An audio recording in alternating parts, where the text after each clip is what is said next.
how long can the average person last without food, right? How long can the average person last without water? And yet, when we're low in energy, we go straight for the caffeine-induced coffees and Red Bulls and food.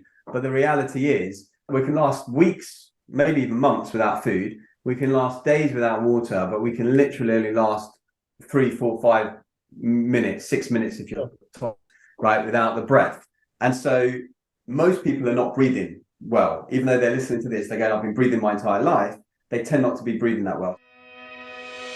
Welcome to the Mindful Paths podcast with Nick Day and Hari Kalymnios, where we explore the fascinating world of mindset, mindfulness, fitness, well-being, vitality, leadership, and of course, personal development.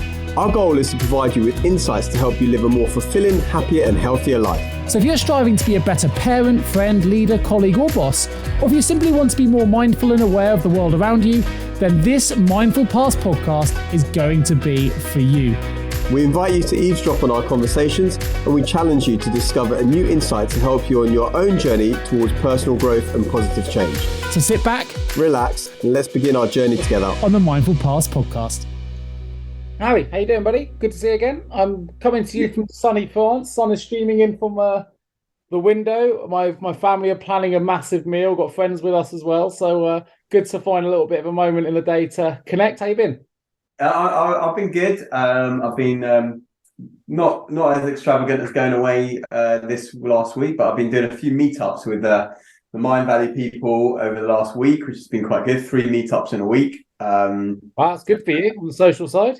Yeah, very good. Yeah, and actually yesterday was interesting because I really didn't really want to go. I was like, I've got to go into South Kensington, and I just said, you know what, I need to do these things, right? I'm just gonna download something to my phone so I can watch something on the tube and just get on with it. And actually, it was fine. It was really nice, and it was really good to catch up with people. And I was like, I need to make more of an effort to do the social stuff.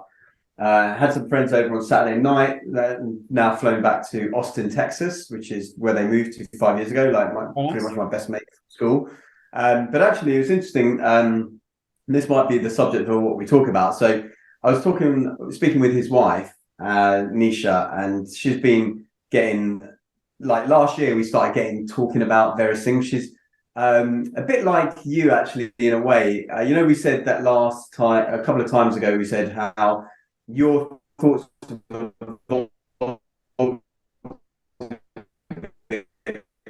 like last 5 years you've been getting into the coaching books and the Michael Neals and all of this, and similar books to what the debates are probably less frequent now because we come from similar angles, and she's also started reading probably about a year or two ago on different health things, and she's always asking me, have you read this book? And have you read this book? And I'm like, yeah, I've read it. And so last year she was talking about this book that is a really good book actually about breathing, right, called Breath by James Nestor, not the one that you I know are reading as well, or have read, The Oxygen Advantage by Patrick McCowan. Patrick McCowan, which I've read as well, which I really like, and he comes to it from a different approach. The Breath one by James Nestor is a really good one to read as well. It doesn't really go into too much in the technique, but it really outlines how people are making such a mess of their lives through breathing. And I have personal experience with this because, as you know, I changed my diet like 15 years ago, but the catalyst for it originally was stopping eating dairy, because I realized after being told by my sister that dairy can be quite mucus forming, and I had sinus issues my entire life, and I always had trouble like breathing through my nose, and especially doing things like sports or running or anything like that, and I found it a real struggle. And then when I changed and got rid of dairy, it relieved about 80% of my sinus issues, and then the other 20% came from gluten really, and a few other things. And so I thought it'd be interesting to talk about breathing, because it's one of the ones that I talk about a lot in workshops that I run, whether that's for stress reduction, for nerves, but also for energy, for focus, for productivity. And what people don't really, when I talk about energy and vitality, as you know, that's really what I talk about. I often say to people, how long can the average person last without food, right? How long can the average person last without water? And yet, when we're low in energy, we go straight for the caffeine-induced coffees and Red Bulls and food. But the reality is, we can last weeks, maybe even months without food. We can last days without water, but we can literally only last 3, 4, 5 minutes, 6 minutes if you're cruise, right, without the breath. And so most people are not breathing well, even though they're listening to this, they go, I've been breathing my entire life. They tend not to be breathing that well. So I thought it'd be quite useful to talk about that, and also some of the stuff that my friend has started to get her husband to do, which it would be quite interesting for some of the listeners. I think you might have heard of it before, but we'll talk about it in a second. Yeah, no, sure. So how do you feel about we talk about that? And I think it's relevant to you as well because of your exercise, and breathing is super important. Sounds good to me. As you said, I've been reading The Oxygen Advantage. It certainly opened up my eyes to a few things I didn't know before. Some things that I've been quite pleased about. I mean, you raised the point there about we often think about nutrition, sleep, and other areas of our life, but not breathing. And yet that's something we have to do to live, and we die much quicker without it. And people think because we do it automatically with our subconscious that we don't need to optimize it, but actually habitual habits massively impact the way that we breathe. And he goes through, as you'll know, some simple things to test this. But we were designed to breathe more nasally, but most of us breathe through our mouths, and that's through habit. What I really loved, actually, which hit home, I never, I guess, took a step back to think about the term, to think about anything different. But there's a whole chapter about taking a deep breath. Now, most people, when you say, what does a deep breath mean to you? People automatically think, and he said, that's taking, might be a large breath or something. It's not. Well, people listening might not be able to see what you just did, but you effectively like gulping through the mouth, pulling your shoulders back, puffing your chest up, taking this giant thing. And I say, that is a shallow breath. Was that, it's taking as much air in as we think is possible, right? But the reality is a deep breath, and he breaks it down and talks about depth actually being from the top down. Absolutely, so like a swimming pool. Yeah, and it's down. We've slowly westernized that term to think deep means big, because it doesn't. It means breathing from the bottom of the pits of our stomachs, really, and all the way up to our diaphragm, all the way into. And of course, you can only do that. And it's a really good test. I'll mention that because you know a lot more about the science than I do. I haven't been more researched on this. But a couple of things I've taken away from the book and from the studies. I'm going on to do the practitioner course to become an Oxygen Advantage practitioner as well. So I'm in that journey, but I'm not quite as skilled as you are in terms of the knowledge. Because something that was really interesting is if you want to take a deep breath, and I mean a real deep breath, a breath from low down in your body, you physically can't do it if you breathe in through the mouth. And actually, if you want to test this, anyone listening to this now can put a hand on their tummy and a hand on their chest, and they breathe in through their nose, you'll feel the air fill your abdomen and your lower down. And when you breathe through your mouth, you feel it fill your chest. And I thought it was really interesting, and that really it hit home to me then. It's like when you breathe, actually, I'm definitely one of these people that thought taking a deep breath meant taking the biggest amount of oxygen as possible, which actually can be more harmful than good in terms of the way the system works in terms of optimizing itself. And I never knew that when you breathe through your nose rather than your mouth, that the oxygen entered, came in a different way, and it feels different in the system, and it's a whole different experience. I mean, there's so many. It all comes and goes from the same place. It doesn't, and that was really. The nose has got like 4-stage filtration system anyway. The mouth hasn't, so you're more likely to get various illnesses in your throat. You also use up way more water in your system when you breathe through your mouth. You activate your sympathetic nervous system, which is your fight or flight response when you breathe through your mouth, whereas you activate both your vagus nerve, which is the wandering nerve that touches every organ of your body, and stimulates your parasympathetic nervous system. So when you breathe through your nose, you're activating your rest and digest part of your autonomic nervous system. And breathing through the nose, like you've mentioned, automatically tends to facilitate diaphragmatic breathing or belly breathing, whereas breathing through the mouth doesn't. And I've been banging on my nieces for years and years to focus on breathing through the nose, because actually as more science comes out, it's looking evident from what I've seen from various on-the-ball orthodontists and dentists that when you breathe through your mouth, you change the shape of your jaw growing up. So when you're like 5, 6, 7 years old and you start breathing through your mouth, typically as babies we breathe through the nose, but like when you breathe through the mouth, it narrows your jawline and actually it crowds your teeth. And that's actually maybe a big cause of why some people need braces, because their jaws have narrowed because they're actually changing the structure of their face. And the book by James Nestor, which goes into way more detail on this, and he ran some experiments like with mouth breathing for a month or something like that, and blocking up his nose and all the things that happen. It is crazy the amount of things that just nasal breathing will do for you. Also And heats up the air, doesn't it? If it heats up the air that we're breathing, if you breathe through the nose as well, very quickly, it can get up to I mean, that's one aspect. Yeah, one aspect. If I say to people, take a complete breath, then I'm saying it's belly. And when you say belly, I don't mean just out of the belly, forward. I mean round 360 around the side. Belly, and I normally say it's belly, chest, back, ribs. So you go breathe into the belly, then it'll be the chest, the back, the ribs. That would be a 360 breath. But what most people need to do is deep breathing the whole time. But as Patrick McGowan says, a lot of people are over breathing. Correct. What you need to do is breathe deeply but lightly. But deeply, so it's a light breath, and breathe low, not large. That's the thing we need to understand. And most people will still go if they think of deep breath. I normally say think like a swimming pool, right? The deep end of a swimming pool. It goes deep down, right? You know that you can't touch the floor. So deep means deep like a swimming pool. So you go deep, but you don't over breathe. The belly will move, but it doesn't have to fill up every aspect of your being. And most people tend to breathe, they say this is the average rate, and they say this is the healthy rate. It's not necessarily the good rate, but 12 to 20 breaths a minute. That is actually way faster than you really should be breathing. It's around 5 to 6 breaths a minute is what we should be breathing, generally speaking. Most people, and overnight, I know I breathe about 13 breaths a minute because my Oura ring tells me it's about 13 breaths a minute. But generally, most science will show 5.5 to 6 breaths a minute is kind of what you're looking at, what you want to be doing. But the thing that interested me on the weekend, so a couple of things happened on the weekend. So I went to a boxing class and I was with this older guy, and it was his first class. And so I was giving him some tips and some advice. And really I was focusing mostly on how he was breathing when he was doing that. And once he switched into gear and took my advice on the breathing and how to do the breathing properly, suddenly his form got better, his punching got better, and he was like, oh my God, I'm so glad I got paired up with you because you're like giving me all these coaching and tips. And then in the evening, and this is what prompted a little bit of a call today.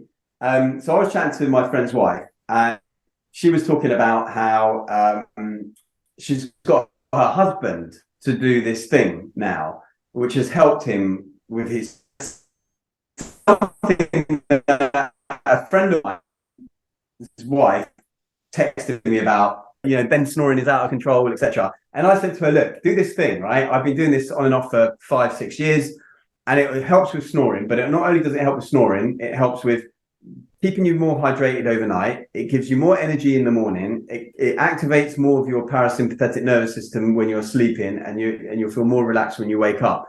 And it's simply this. It's what we call mouth taping. I don't know. That's something you're familiar with, Nick? It is, because he talks about it in the Oxygen Advantage. And he talks about it in there, doesn't he? He does, yeah. Taping. He says go for sort of 3 months at a time until it becomes, eventually don't need it anymore. And it's quite difficult to get used to it at the start, I think he says, because most of us are so used to breathing through our mouths. And, there's a saying, isn't there, that, you've been catching flies. And that's often when people are leaning back with their mouths wide open. And that way. I don't need to use it so much anymore because I tend to be a nose breather overnight. But for those listening who are wondering what the hell's going on, firstly, don't do what I did when I first started doing it, which is effectively taking a big bit of tape and taping it right across my mouth like I've been kidnapped. All you need to do is, you get those, I think they're like 3M surgical tapes that you can get, and they're literally the thinnest ones you get, like the finger width. Just take about 1 centimeter of that, and if you think of like a Charlie Chaplin moustache, but instead of placing it under your nose, you place it over your 2 lips. You only need enough that it forces your subconscious to then keep your mouth closed. You can still open your mouth in an emergency. You can still actually breathe through the side of your mouth if you wanted to. But when you sleep, you then notice, if you keep waking up, it's because you're subconsciously you're being woken up because you're trying to breathe through your mouth. After a few weeks or months, you'll start to become a nasal breather, and you'll start to actually recognize loads of benefits when you wake up in the morning, from not being so dehydrated to having more energy, having more focus, being more relaxed, and so on.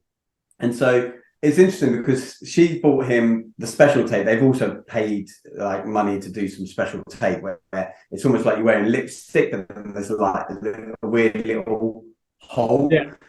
And he was telling me story about how he put that on one day, and his son, who'd gone to bed, got up and came down. It's like, it looks like he's wearing this GIMP mask or something, but you don't need to go and buy the special tape that he put a little bit of. As I was waiting for you to say the word GIMP mask, it's the case in my head. Yeah, so my signal's really. Yeah, but it's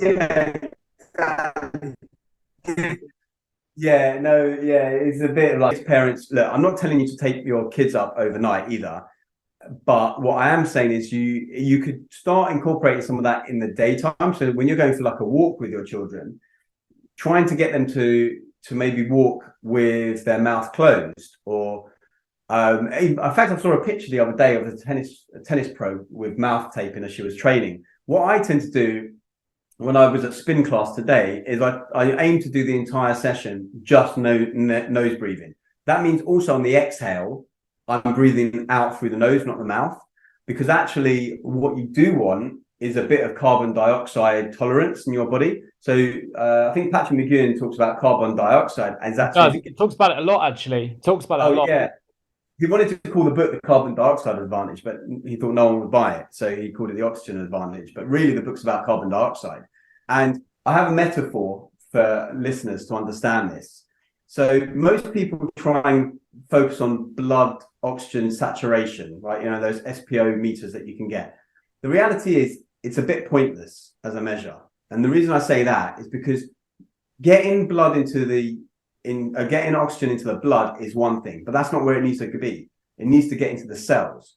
And so the way I analogize it is, if you imagine the city of London as being your body, and let's say we're in a car and there's all these cars driving around London, and we are passengers in that car. So the passengers in my metaphor are the oxygen, and the cars are the blood cells. Now the blood cells are transporting this oxygen around, and let's say we've got a car of 4 people and we want to get into the cinema, and there's a big queue to get into the cinema, and there's only one ticket person selling tickets. We might not get in, or we might just go to another cinema. But if that cinema had 5 or 10 ticket sellers, everyone would be able to get in, no problem. So effectively, in this analogy, carbon dioxide is the cinema ticket seller. And you want carbon dioxide because it allows the passengers, i.e. the oxygen, to get into the cell, i.e. the cinema. And so if you don't have carbon dioxide, you don't get that oxygen into the cells where it's needed. And so the more you breathe through your nose when you're training and you build up that carbon dioxide tolerance, you get more oxygen into the cells. And actually what I've noticed is that I can hit my heart rate at 160, 170 for the whole time. I come off the bike after 45 minutes of spin, I'm not out of breath. I've been able to do the performance like better than most, and I'm not out of breath. And breathing through the nose builds up nitric oxide and a bunch of things that are going to be useful for. I mean, Patrick McGowan says that when we breathe, because it's subconscious, right? It's one of those things that our body does. We can do it consciously, of course, which is the ability of holding our breath, but it's also subconscious behavior. So inhalation, when we need to breathe, it's triggered as the brain responds to what are the rising levels of CO2. So that when we try and hold our breath, we stop when the CO2 levels get too high and all our brain starts going, need to breathe. We're in, danger zone, and we breathe. Of course, we can go beyond that. And if anyone's recently watched the Netflix series Deep Breath, you'll realize there as well that, people can hold their breath for like 6 minutes and more when they've been trained. But even then, we're still going back to the deep breath thing. You don't see them take huge gulps of air. Actually, if anything, they exhale really quickly, almost hyperventilate to deplete themselves. And they take a pretty small breath and they go under. So which is another example. I'm going off point here as to why you don't need to take a huge breath. It's about taking a deep breath. It's important. Yeah. What he talks about in the book is, because the brain's responding to rising levels of CO2, essentially, if you're really sensitive to CO2, which would be someone like, most people who can't hold their breath for less than a minute, for example, they're going to be their brain's going to be sensitive to high CO2, which means you're going to need to breathe harder, you're going to need to breathe faster, means you're going to your brain's going to be telling itself it needs to reoxygenate quicker. So, of course, if you're saying as you do, if we're able to maximize the efficiency of our breathing and actually train our brains to be able to handle rising levels of CO2 better. And you can do that through, and he talks in his book a lot about holding your breath exercises and the benefits of getting your body used to holding its breath so that you are less sensitive to CO2. Then actually, when you are exercising hard, you don't get you're not triggered as hard to need to breathe harder. You can breathe normally, you can breathe more relaxed because you're not being triggered by this low CO2 levels, which kind of links into what you were saying at the end of that kind of not watt bike, what do you call it? Spin session. You know, you've trained your body to be less sensitive to CO2, rising CO2 levels perhaps than those around you. It's really interesting science. And also, it means also like, and I started like just incorporating that into my cycles here and there and walks and things like that. But at some point, like let's say you go for a run, you're going to get to the point where you're going to have to either exhale through the mouth or inhale and exhale through the mouth. And I say that's fine.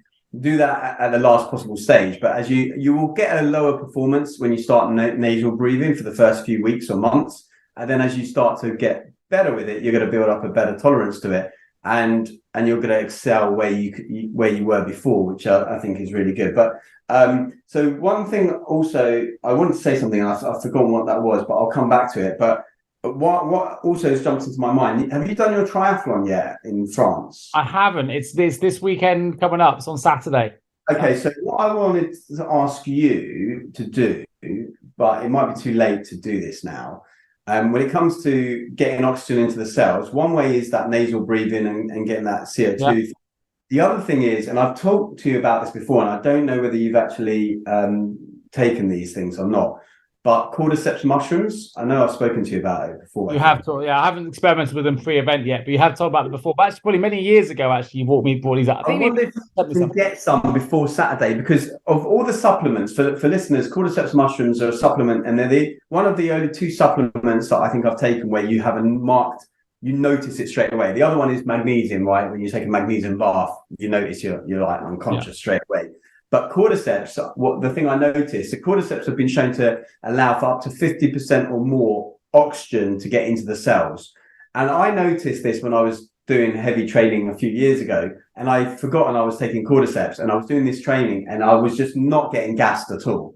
Like a normal day when I didn't take the cordyceps, I was gassed. And then I figured out afterwards, because my friend had given me some cordyceps powder and I'd forgotten I was putting it into my smoothies. And so I'm really intrigued to know whether, and I stopped taking it because I was like, I'm not really a performance athlete. I don't really need to take it. Although now the mushrooms I use are a blend and some of it's got cordyceps in, whether that would make a difference. So if you can find some before the weekend and then take it in the days leading up and on the day, I would be really intrigued, because you measure everything and you know your body and your performance, whether you notice a difference. So I don't know if you can get some between now and then, but I'll be intrigued to see if you notice a difference on cordyceps. I'll have a look. You obviously get loads of different expos pushing their wares at these events, so it might be something selling some kind of thing. It might be too late in the day to take it on the day. I would try and see if you can get some for like next day delivery on Amazon or whatever, or just go to local pharmacy, like local health.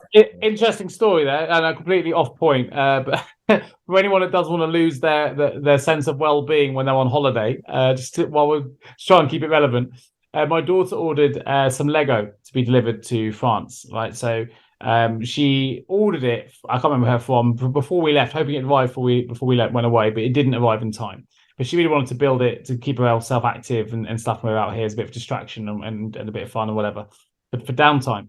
Anyway, so she bought this Lego for £7, I think. It was second-hand Lego, so it was worth a bit more, but £7 she paid for it. Anyway, it arrived at the house after we'd already left. So I got a friend of mine to post it out to us. And very kindly they did that. They posted it to our address in France. The postage was £19.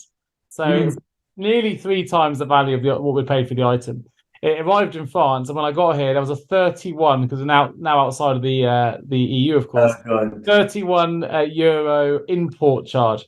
So for a £7 item, we spent 31 euros on import tax, 19 quid on rear delivery. So best part of 50 quid on a item worth £7. So the story is, if you need something in France now outside of the EU, wait till you get home. Don't redirect it. We can pay a lot. Yeah, so I would suggest maybe buy something from the local health food store if you can find one. I remember what I wanted to talk about a moment ago, actually. Well, what do you think of that? Because I want to go back to, you mentioned something about stats, and there is a piece that was interesting in the book. So it's not something that I'm able to recall as if I'm an expert in this field. But in the Oxygen Advantage book, he talks a lot about hypoxia and hypercapnia. So hypoxia is when you have a lack of oxygen in the body, and he goes into huge detail about what that means for athletes and so on.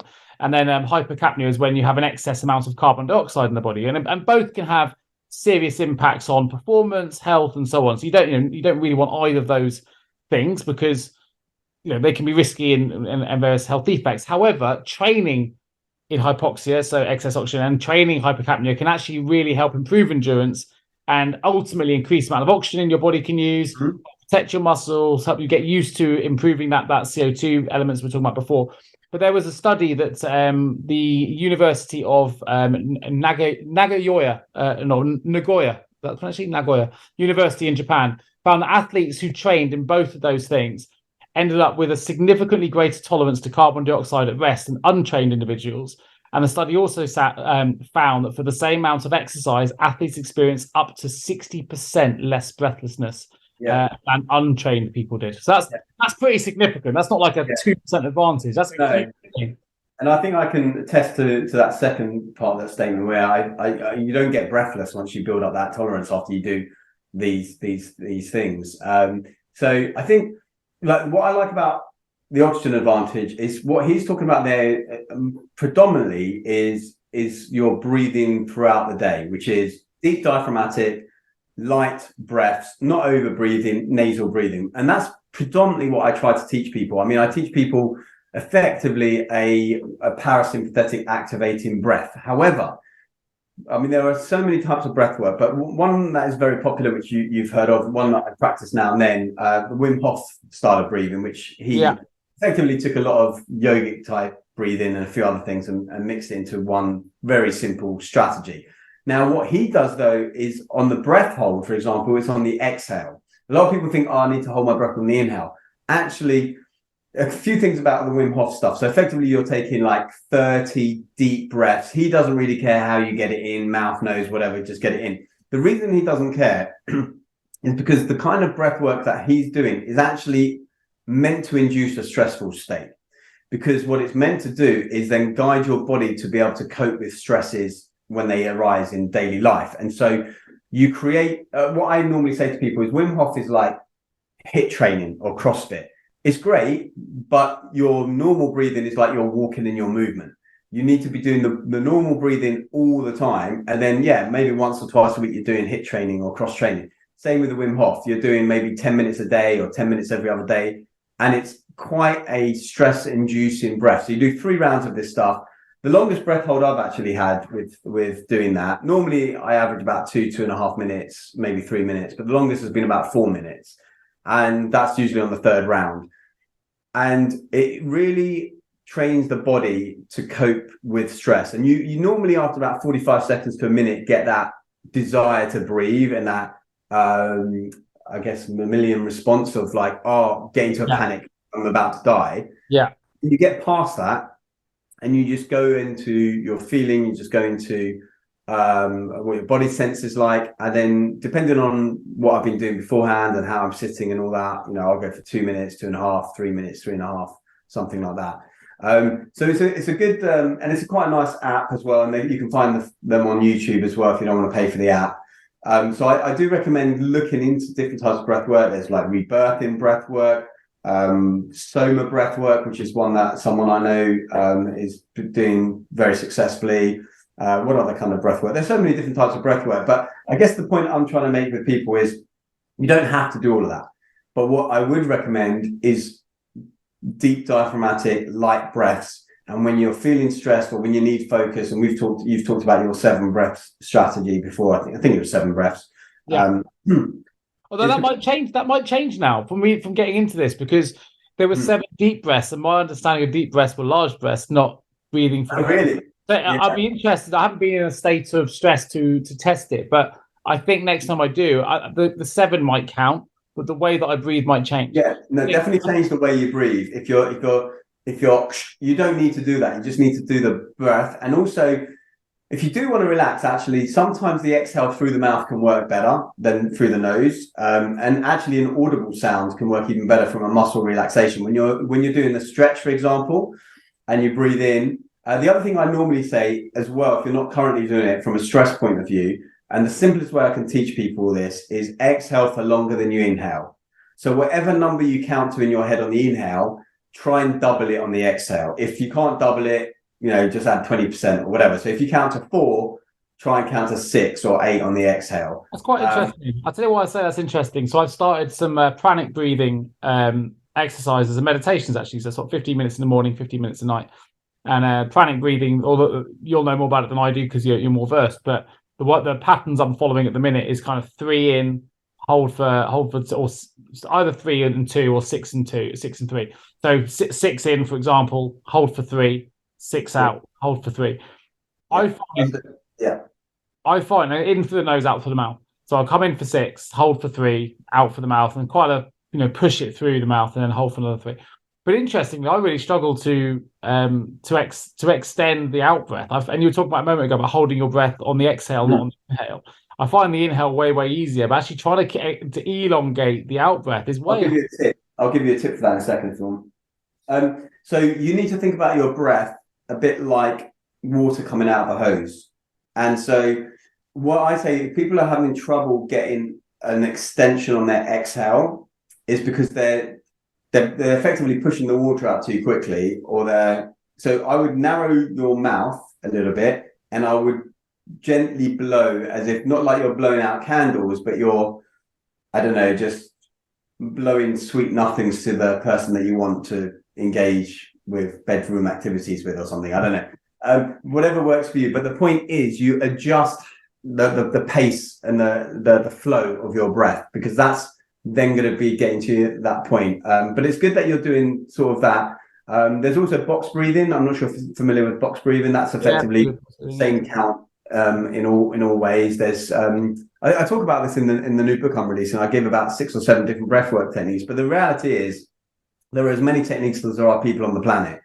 And some will induce relaxation, some will induce an activation of your sympathetic nervous system. They all do different things, and some are quite intense and can get you can actually get to a point of altered states of consciousness with breath work. You can get to a point where you get to the same realms of consciousness as you do with plant medicines like ayahuasca and DMT and things like that. You can do that through the breath alone, which is quite fascinating. But again, I don't want this podcast episode to be going into the far reaches of breath work. But what I would say is, for people who are not consciously aware, because like you say, it's something you can do unconsciously and consciously, and most people are not consciously aware of their breath. And it's one of the things that whenever I do my talks, I always think, how can I be talking about this? Because surely people know this, or it's obvious, or it's so simple. It gets the biggest response. And I go to people years later and they go, that's the bit I remember about what you were talking about. So what I would say to people, and my mum really struggles with breathing through the belly. And one thing I discovered with her, that even though you said earlier, put a hand on your belly, hand on your chest, and see how you're breathing. For some people, they can't move the belly because your muscles are put into a certain way. So in the first instance, it's like you're forcing the belly out. So you have to activate the muscles. After a few months, you'll get easier. And I do say it can take months. It took me 6 to 12 months to start breathing into the belly unconsciously. But the easiest way to do it is actually to lie down. So if you lie down and put a hand on the belly, hand on the chest, it's somehow easier, or at least it is for my mum, to allow the breath to go. The other way that you can hack it a little bit is exhale and suck the belly in when you exhale. So the important thing is when you exhale, the belly comes back in, and when you inhale, the belly comes out. But sometimes it's easier, instead of starting from neutral and trying to go to an inhale, start from neutral and go to the exhale. So go to the extreme in the other way. And then it's easier for you to notice your belly rising and falling. And that's what I would suggest to people. And I wouldn't overdo it. I would just say, try and do 1 conscious belly breath a day. Then the following week, try and find an opportunity to do 2, and so on. And if you can do it at the same time, not the same time, at the same moment each time. So let's say, for example, you just turned off, I did this earlier today, actually, you just turned off your keys in the car. Instead of turning off your keys and jumping out, take 1 conscious breath there. So if all you do is every time you turn off your ignition in the car, or every time you open the door to your front door, you take 1 conscious belly breath, and then later you decide another point to do a conscious belly breath. And eventually, after 6 months or more, you'll start to breathe in unconsciously through the belly. That would be the main thing. And that will help with your focus, your energy, your productivity, your immune health, everything.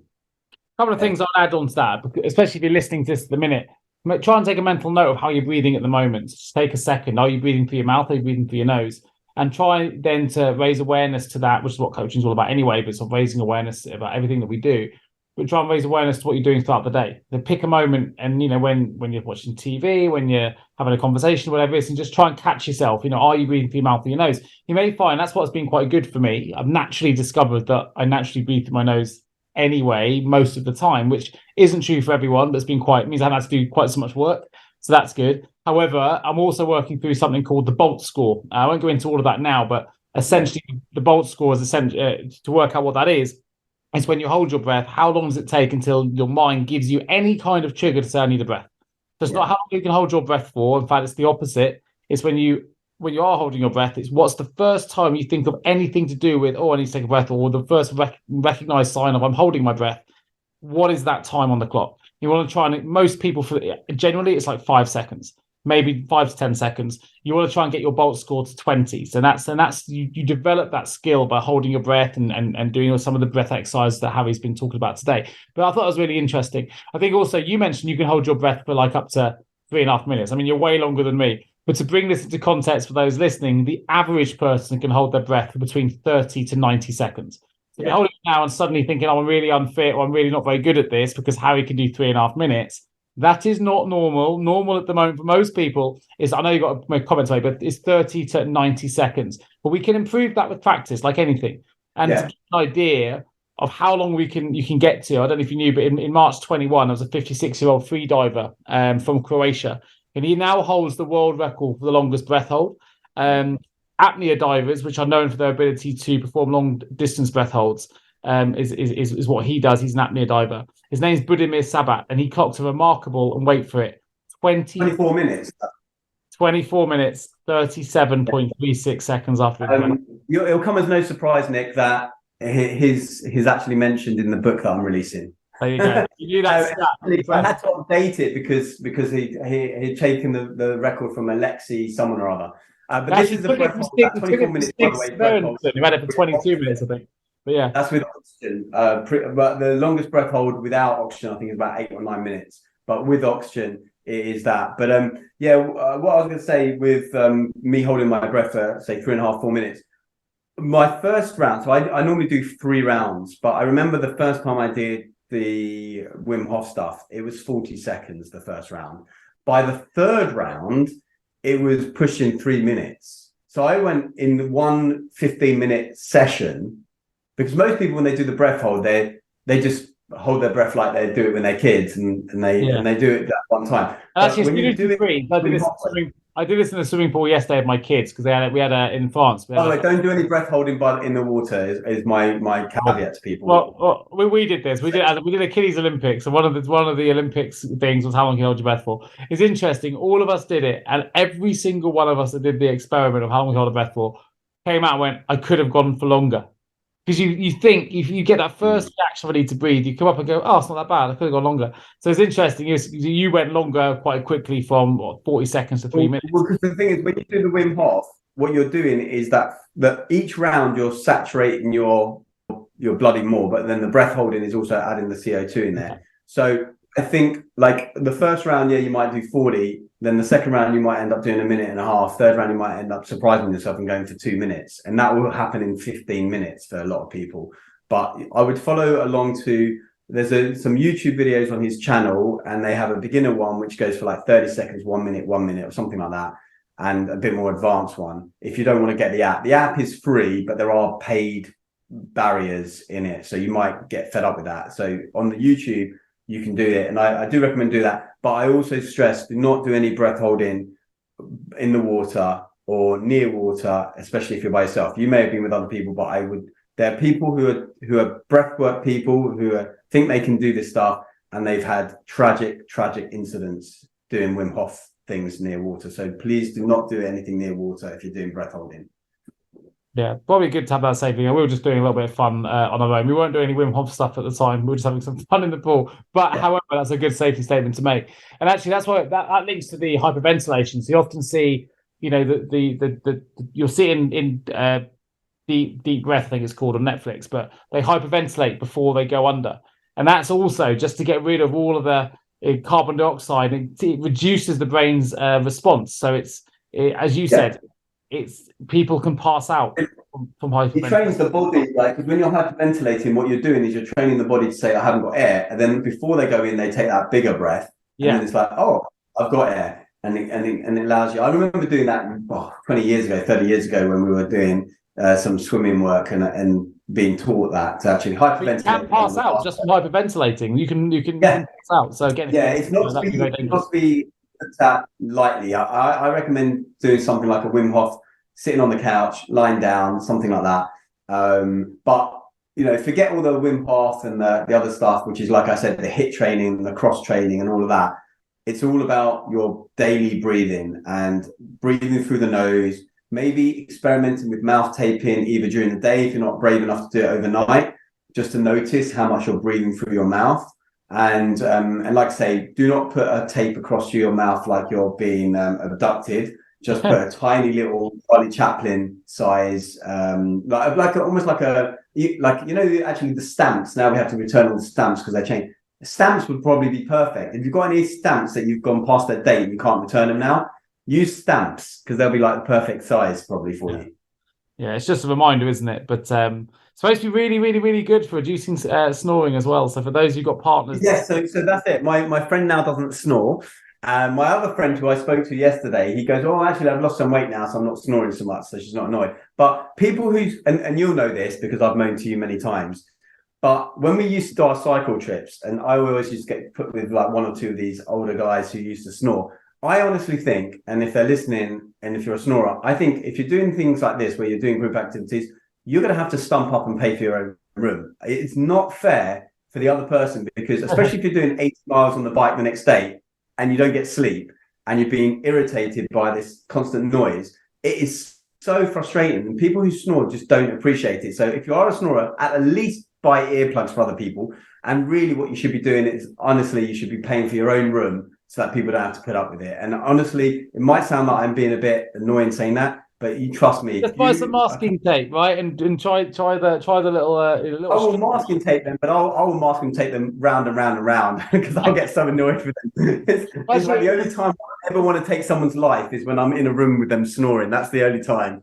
Yeah, I've been guilty of putting you in with those roomies. I think it's a little bit something I quite enjoy doing. Yeah, next summer if we do it, I need non-snorers. I like observing your response to the stress signals as I put you in those rooms, and seeing how you handle it as a wellness expert. I think it's my right to put you in those positions. No, not at all.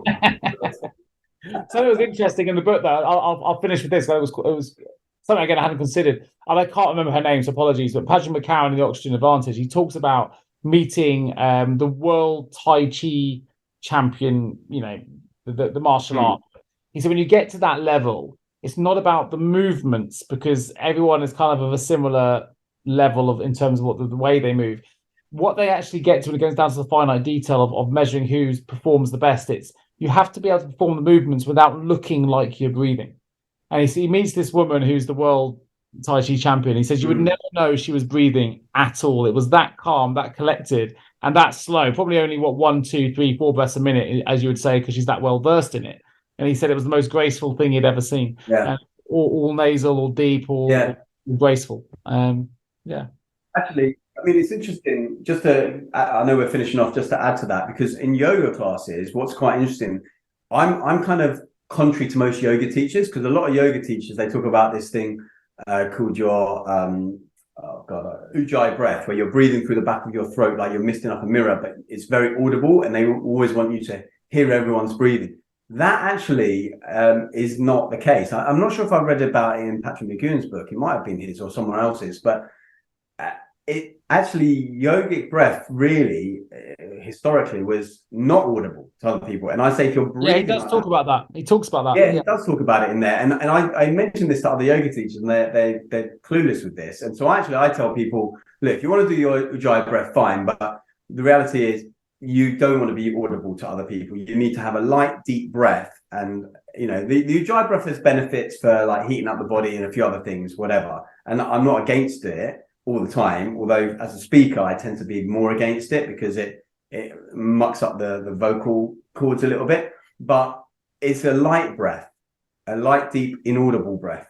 And like you say, that Tai Chi woman breathing 2-3 breaths a minute. And there is an old saying is that your life ends, like you have a certain number of breaths that you take in life, and your life ends at that point. So you probably do want to slow down your breath. And I think the optimal number is sort of 5 to 6 breaths a minute, from what I can remember from James Nestor's book, Breath, which is another really good book to read.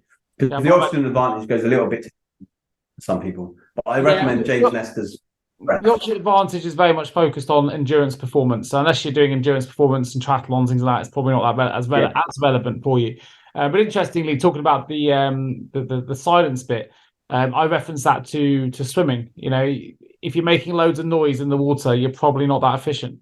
You want to try and glide and swim without making sound. Or if you're going off a diving board, right? Yeah, you measure the sound of the splash. I saw someone in the pool the other day.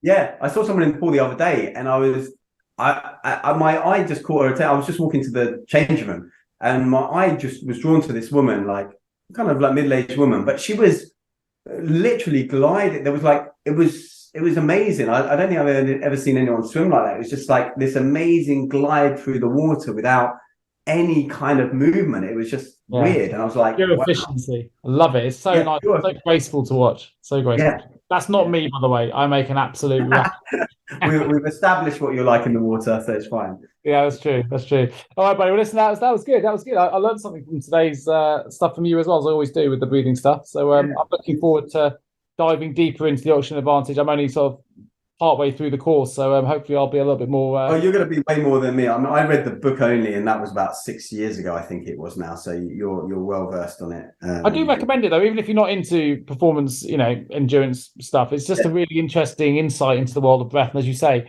it should be treated with as much respect as food, water. And he's been on lots of podcasts as well, so you'll be able to find him on someone's podcast. He's been interviewed on quite a few podcasts. Yeah. Cool. All right, buddy. Well, listen, good to see you. I will be back in France on our next call as well. In fact, my wife just walked into the room. Well, see if you can get some cordyceps before your triathlon this weekend, and let me know if that's increased your performance. Put it in the chat so I can make a link in the show notes. And actually, I don't know how to spell what you keep saying. Yes, it's a hard one to spell, actually, cordyceps. Yeah, and we can make sure our listeners can find it as well. Good stuff. All right, buddy. Look after yourself, and we'll catch up in a couple of weeks. Perfect. Take care, buddy. Thanks for tuning in to the Mindful Path podcast with Midday and Hari Kalymnios. We hope you found our discussions insightful, and hopefully you've gained some valuable takeaways to support you on your own journey. Please leave us a review on your preferred podcast platform and share an episode that resonates with you with a friend or family member who may also find it valuable. Please also don't forget to subscribe to our podcast to ensure you never miss a future episode. And in the meantime, we'll continue exploring Mindful Path topics to provide you with more insights and more ideas to support you on your personal growth journey. Thank you for your support, and look out for the next episode of the Mindful Path podcast dropping soon.